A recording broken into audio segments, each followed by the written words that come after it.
Hello, welcome to my channel, welcome back if you've been here before, and of course, welcome to the desk corner. I had promised that I would have some of my friends here this month with me, so as you can see I have another friend with me here today. In today's video you could follow along with me as I color a realistic penguin with colored pencil and just add a couple of extra colors to make it a little bit more fun. But before we get to that, I'm really excited to announce that I have reached 1,000 subscribers on this channel. As of 2 days ago, and today is December 11th, so that was December 9th, and that's absolutely crazy because I thought my goal for the entire 2020 was to get to 1,000 by the end of December, at the end of the year, and I got there a couple weeks early, which is super exciting. So thank you guys so much for subscribing. If you've recently subscribed or if you've been subscribed for a while, thank you so much. It means so much to me, and it's really crazy because I feel like I just reached 500 a couple months ago, I think I did, and then now I'm already at 1,000, which is really awesome. So thank you guys so much for that. Totally made my day when I saw that 2 days ago, and I'm still pretty shocked by it right now. I didn't plan any sort of like 1,000 subscribers special. I have a couple special videos coming towards the end of the month though, so look out for those. But for now, let's go ahead and get started drawing my colored pencil penguins. Okay, let's go ahead and get started with these penguins. I'm starting with the mom penguin, and there's a baby penguin too, which is really cute. I'm working on a bigger piece today because I haven't worked on a bigger piece in a while, and even though it's a bigger piece, it's a lot more simple than some of the more recent pieces I've done, so it didn't take me too long to finish this. Penguins are actually one of my favorite animals, if not my actual top favorite animal of all time, and I don't have enough art to show for that, but since it's December and I decided I wanted to do some winter Christmas themed animals this month, I thought penguins would be a perfect first animal to create. Let me go through the supplies really quick, guys. So I'm using the Faber Castell Polychromos, but I'm going to talk more specifically about the colors in a bit. For the paper, I'm using the Strathmore Bristol Smooth paper. I usually use Bristol Vellum. I don't like to use Bristol Smooth unless it's for ink or alcohol markers usually, but for this particular piece, I didn't really have a lot of layers to create, and I wanted the result to be ultra smooth, and that's why I chose this paper. As for the colors, I decided to mix up my color palette, and I kind of threw in some turquoises, or I think just one turquoise, a darker blue, chrome oxide green, earth green, and cream. And I wanted to just make things a little bit more fun.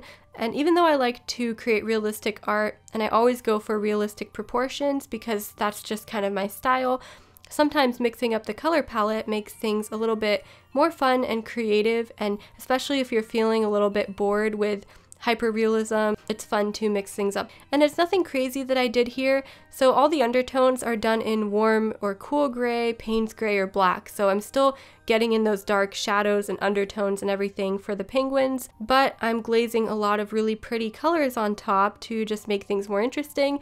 There's a lot of negative space here, of course, too, and just white space left over really because penguins have the white belly, at least for the adult penguin in this picture. So I kind of like the balance of a lot of really pretty colors and then the white space and then those dark grays and black to give it the contrast that it needs as well. So, you know, it's not a super complicated piece even though it's larger scale, but it was still really, really fun for me to create. I'd like to talk a little bit more about my process now.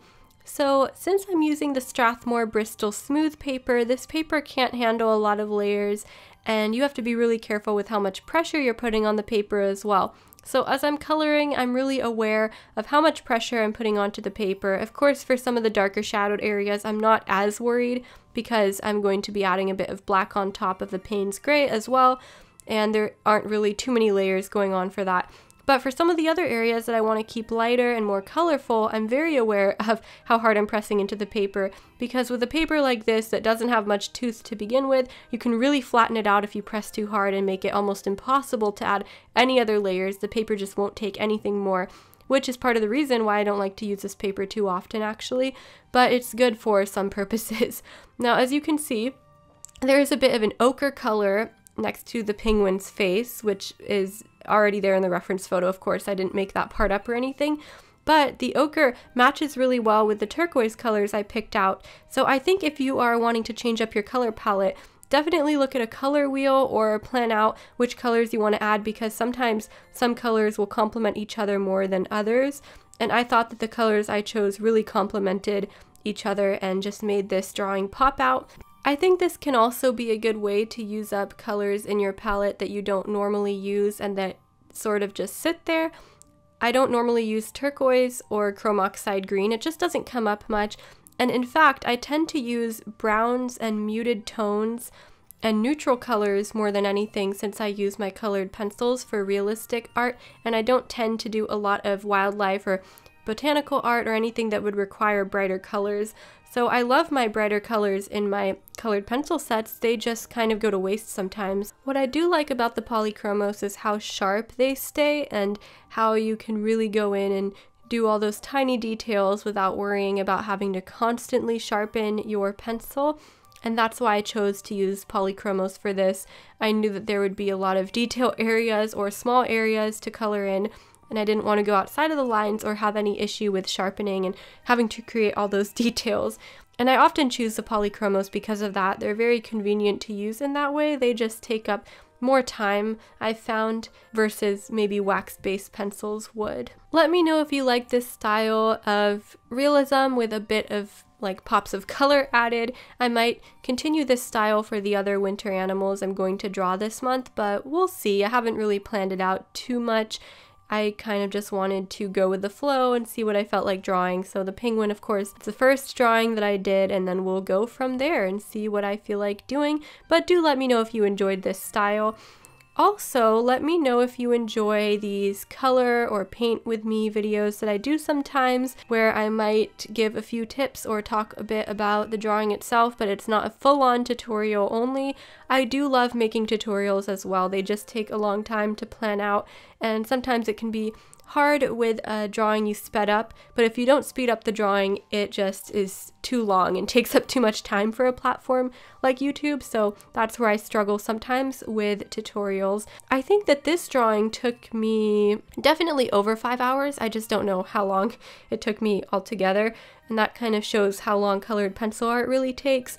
It was mostly because I kept adding layer upon layer and I wanted to achieve a lot of depth. That's usually the reason that colored pencil takes me a long time, as well as adding in any details. I also had two penguins to work on in this drawing, the mom penguin and the baby penguin, and then I had to work on the snow underneath their feet, where their feet were kind of buried under the snow a little bit. I wanted to incorporate that in the drawing as well. I didn't do a full-on background or anything, you'll see when I get to that point, but I don't do a full-on background. I also realized that I'm drawing another bird yet again, and I have a tendency to avoid animals that are furry. I keep drawing birds and maybe animals with scales. I did draw a squirrel. No, I painted a squirrel in watercolor, but that's different. I didn't have to worry too much about the fur details. I was using a loose style of watercolor versus colored pencil is never really a loose style, and I just have a fear of colored pencil fur, so that's something I need to work on, you guys. And it's funny that my first drawing I did was a penguin, which is of course a bird, and hopefully I can overcome this fear this month and at least draw one furry animal, but I don't know, no guarantees, you guys. Birds are some of my favorite animals anyways, and I find them so beautiful, which could explain why I keep gravitating towards using birds as a subject, but I realize that I do need to expand a little bit, especially because this year I wanted to focus more on diversifying my art. I used to pretty much only enjoy coloring portraits or using graphite or charcoal or whatever medium to do portraits, and I pretty much avoided animals and other types of subject matter. But this year I decided to step out of my box a little bit, step out of my comfort bubble. Next year I'll probably go back into the bubble, I don't know, but at least this year I experimented. This month I challenged those of you that are animal or wildlife artists to draw a portrait, and I challenge portrait artists to draw animals or wildlife, or at least try it once. I don't know if anybody's going to take me up on that challenge, but I thought it would be fun to at least mention it and put the idea out there. I know there's a lot of you that already diversify your subject matter a lot, but for those of you that don't, I challenge you to try it and just see what happens, because I know I can't be the only one that sometimes gets stuck in my comfort bubble. To be honest, I'm still in my comfort bubble because I'm comfortable drawing birds, so even I have not taken up that challenge, but who knows, maybe I will be brave this month. Now to get back to my penguin artwork. The feet and the snow around the feet and the little shadows you can see in the feathers above the feet actually took me a lot longer than I thought. That's usually what happens with colored pencil art, is one portion ends up taking you forever and you just didn't expect it. So that's what happened. Was I was working on this part for a long while, and sometimes when you're working on white fur you have to add in a lot of gray to incorporate shadow, but you have to be subtle about it as well, so that can be a slow process. Same with the snow, I guess, because the snow is naturally white and the shadows have to be subtle and blend in with the snow around it. And of course, besides this portion here, I also still have to work on the baby penguin, so we're going to get to that. But luckily the baby penguin was a lot smaller. However, it had a lot more color because baby penguins don't have the white belly, so that's really cute. They're just sort of gray and fluffy. I really kind of want to meet penguins one day because I don't live in an area where there are penguins, and I've only ever seen them at the zoo when I was little, so I don't know. Since I am obsessed with penguins, I do want to meet them eventually. So as you can see, I'm starting on the baby penguin now, and the baby penguin is mostly gray, but I'm still going to include hints of turquoise and some other colors, just not as much as I did for the adult penguin. It's going to be a little bit more subtle with the baby penguin. But the baby penguin is also a lot smaller, so this part didn't take me as long. Now, sadly, some of the clips I didn't include in this speed drawing because the lighting was way too warm, because I finished them at night. I didn't have natural light, and I really do have to work on upgrading my lighting because I'm working from natural light most of the time, which means it doesn't allow me to work at night really, or when the sun starts setting, and the sun does set pretty early nowadays where I live because of winter. So I am looking to upgrade my lighting system. It's something I'm going to do around the end of the year after Christmas. I'm just not sure what I want to do about that yet. So I do apologize that you won't be able to see the whole process of me coloring this baby penguin, but you can kind of get the gist of how it started. I never really know exactly how sped up or slowed down I should edit these videos, so I have this sped up quite a lot, but not to the point where it is going super fast because I only spent a few hours drawing this anyways. And if it was a lot longer of a drawing, then of course it would be different. But at this point, I don't really have too much else to say about this drawing, you guys, so I'm gonna let you watch the end of this, and then there's actually something I still need to add to the drawing, and that is little bits of snow or ice that were stuck onto the penguins, and I didn't do that part yet. I think I'm gonna be lazy and just do this with a gel pen, which is not archival, by the way, but I can always go back and use something else later. But for now, I might just go ahead and use a gel pen to do that, and I think that will be fun to do on camera in real time.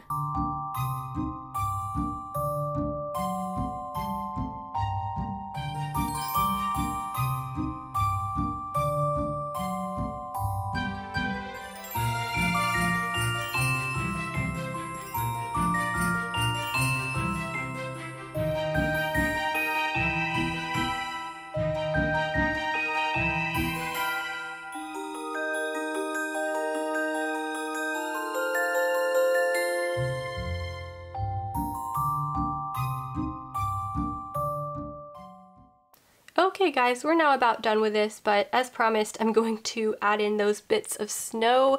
Let me see where they're supposed to be, and hopefully this gel pen works because I know it's been kind of running out of gel lately.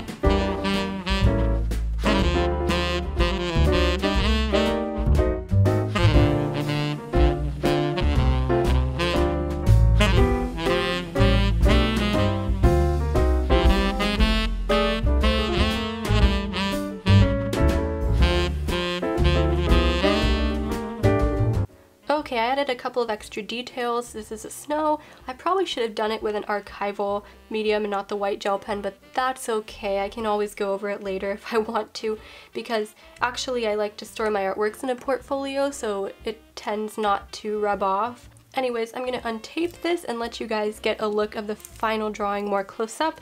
But thank you guys so much for watching today's video, and I really hope that you enjoyed it. Leave a comment and let me know what you thought of this drawing, and I will see you in the next video. Bye guys!